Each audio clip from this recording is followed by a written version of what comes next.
Assalamualaikum warahmatullahi wabarakatuh. Halo sahabat surau kita, kami berharap, sahabat semua dalam keadaan sehat walafiat.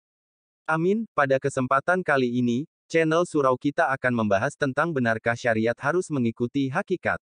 Namun, sebelum lanjut, silahkan subscribe, like, dan klik channel ini ya.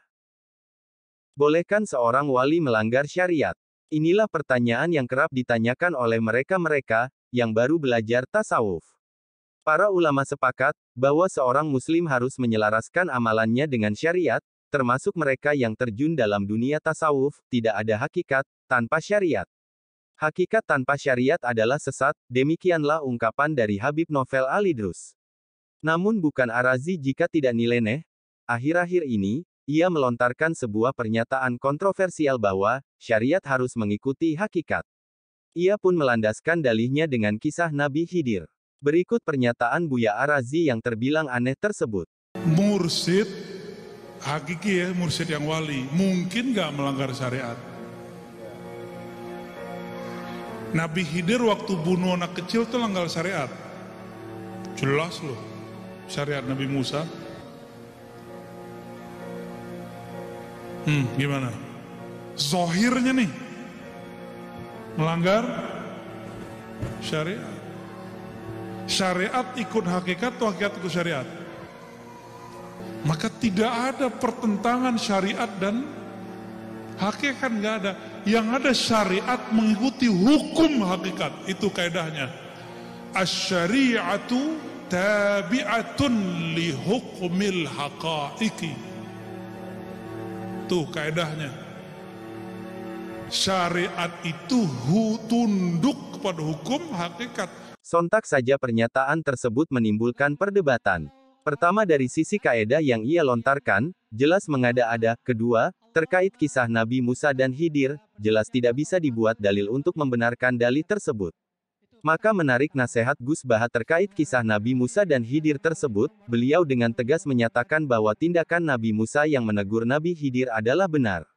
Kemudian, perilaku Nabi Khidir pun tidak bisa dan tidak boleh diikuti, maka jelas, ini menamparkan pernyataan Ar-Razi Hashim di atas. Untuk lebih jelasnya, silakan simak nasihat Gus Baha berikut ini. Tolong, ditonton nasihat Gus Baha tersebut hingga selesai ya, agar tidak menimbulkan kesalahpahaman. Ini kalau terang nih, ini rumah tenan. Nabi Khidir itu tidak bisa diikuti, dan dia memang salah secara pandangan syariat. Mulane umpama kula niku ditakdirkan ditawani pangeran, hak kowe sowan Nabi Khidir apa Nabi Musa. Saya tetap milih ngidolakno Nabi sinten? Musa. Iki perlu sampeyan catet. Lah termasuk fardhu kifayah ku nahi mungkar. Nek ra iso nahi mungkar itu ingkar bil qalbi. Iki ono tenan. Makanya man ra'a minkum mungkaron falyughayyirhu biyadi. Jadi kalau kamu punya otoritas iso ngubarno misalnya nggon maksiat, ya pakai SK, pakai otoritas biyadi. Fa illam yastati fabilisani. Nah orang ya kandani. Fa'ilam yastati fabiqalbi. Kalau tidak bisa ya ingkar bilqalbi. Nah sebab itu yang dilakukan Nabi Musa itu sudah benar, karena Nabi Khidir dianggap melenceng ya kudu kecangkeman. Karepem ku piye wong bocah adu dosa apa? Pate. Jadi umpama Nabi Musa kok gak protes, malah keliru nek ya kudune protes. Nah, ini peringatan. Jadi secara syariat itu kastanya tetap tinggi protesnya Nabi Musa ketimbang ilmunya Nabi Khidir. Ini sama jangan ngira kalau Nabi Khidir menang terus dia lebih benar, enggak. Tetap benar Nabi sinten Musa. Contohnya begini. Saiki ning donya maksiat akeh. Kita iman maksiat yo kersane Allah. Donya keadaan ngene iki yo kersane. Kowe ra iso ketemu wong zina mateni wong sesuai rencana Tuhan. Kudu engkar, nek kowe pancen waras tenan ya kudu engkar. Ora iso kowe terus bae ana wong zina mateni wong macem mbok baro, jare kabeh kersane. Ora iso. Sing bener ya sing engkar. Misale kowe engkar langsung ngandani gak wani, atimu engkar. Iku ada tiga ataful iman. Engkar paling minimal iku lemah-lemahin apa? Iman. Tapi ilmu tertinggi adalah ngengkari barang mungkar. Paham ya? Jadi gak iso tentang cerita mriki senajan Nabi Musa keyak-keyak, tetap syariatnya Nabi Musa lebih baik ketimbang syariatnya Nabi sinten. Ini jarang yang berani menjelaskan gini. Rata-rata kiai malah idolakno Nabi sinten? Khidir. Kesawangane Nabi Musa kalah, kiai ra ngaji, paham? Kudu ditobatno, keliru. Nah, paham ya? Tetap bener Nabi sinten? Nabi Musa, Nabi papan atas, ngkarwan ulul azmi. Umpama Nabi Khidir luwih hebat tak sing ulul azmi gak Nabi Musa tapi Nabi sinten? Khidir ora ana kamus. Mboten enten apa? Lah nek syariat Nabi Khidir bener cah cilik sak donya diludesi kabeh. Wong kabeh potensi kafir kabeh. Paham ya? Jadi kira usah muji-muji Nabi Khidir teman-teman. Masa kok kalau bar ngaji dia Nabi Khidir Allah bukan masalah bagi kula tetep bela Nabi sinten? Nabi Musa. Karena saya ini ulama, saya ini punya tugas ngingkari barang mungkar dan jelas syariat kita persis syariatnya Nabi Musa. Marra minkum mungkaron falyughayyirhu biyadi fa illam yastati fa bilisan fa illam yastati fa biqal. Terus badali kata fuli. Lah terus kemudian kalau ada yang tanya gini, ini rumono tenan. Gus, misalnya wong zina, wong mateni wong korupsi, wong maling, iku dikandani gak mendo. Didongakno ning ati ya ora mendo, kan gak ana gunane Gus. Kowe goblok nek muni ora ana gunane. Sesuatu yang bisa diingkari kalau diingkari, minimal hukumnya haram tetap jalan haram. Misalnya begini ya, zina itu mulai Nabi Adam nganti kiamat ya ono. Tapi ketika wong nakal disebut lonte WTS, minimal tidak jadi wanita terhormat. Jadi minimal ada calon lurah ya rapati dadi, cara pengurus takmir ya rapati pantes. Tapi nak sak donya iku kok gak ana sing ingkar, gak ana bedane bunyahe mbek wong zina, karena wis ora ana sing ingkar, gak ana sing komentar. Jadi tetap pentingnya komentar utawi ingkar itu hukum bagian ala hukmi. Hukum tetap sesuai pada posisi masing-masing. Tapi nek ora ana sing ingkar, engko barang hak mbek batil campur aduk, lama-lama tidak diketahui. Tapi kalau ada yang secara bahasa masih ingkar, ini disebut wanita baik-baik, ini disebut lonte. Kan tingkat kehormatannya ya beda, tingkat status sosialnya juga beda. Meskipun komentar ini ora iso dadekno sing lonte dadi tobat.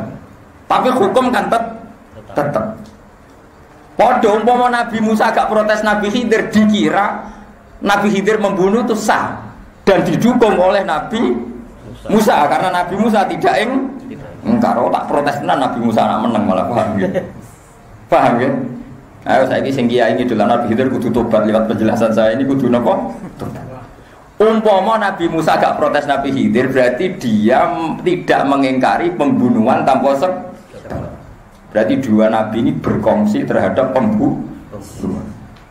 Tapi nek ana sing ngingkar kan akhirnya ana dialek, ana napa? Dialek.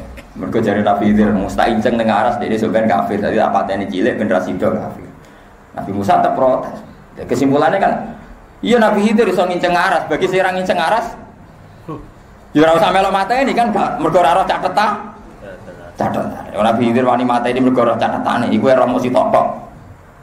Kok ora catetane wong sak dunya. Dadi mbokno teraken ndang Nabi Khidir royo mau cah iku tok, liyane ya ora roh.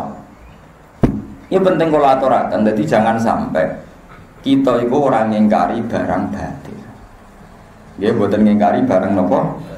Batil. Niki eling-eling tenan. Mulane teng riwayat Imam Ahmad bin Hanbal itu Inna Allaha ta'ala la yanziru barakatal ardi hatta la yuqala lidzalim anta dzalim.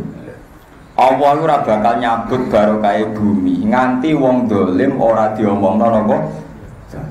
Dadi gamane ora koruptor, bedino bangun masjid, bangun madrasah. Terus kowe darani wah ini orang baik karena penyumbang masjid dan madrasah. Iku entek barokah bumi napa to. Bagaimana mungkin Mbak Arani penyumbang uang korupsi itu tidak miliknya dia? Kalau dikembalikan ke masjid ya uangnya masjid jadi masjid. Orang kok uangnya dia jadi miliknya. Kamu itu salah. Ketika harta itu tidak miliknya dia tidak bisa dikatakan penyumbang. Wong tidak hak. Lah ngono maling gak enak. Anggere seneng tangane dekne mbok anggap ae enak. Misale wong maling emas batangan terus disumbangno masjid jare penyumbang. Tidak bisa. Yang tidak dimiliki, makanya itu benar cara hukum fikih. Yang boleh sedekah itu yang punya milkut tam, memang miliknya dia secara penuh. Baru disahkan dia sedekah. Kalau tidak miliknya penuh, tidak sah bersedekah. Lah uang korupsi itu miliknya dia apa enggak? Enggak kan? berarti dia sedekah ya tidak sah. Bon, ini penting kalau terangkan. Jadi umpama kita ora ingkar kaya Nabi Musa, malah hukum jadi kacau. Jadi apike Nabi Musa nggih napa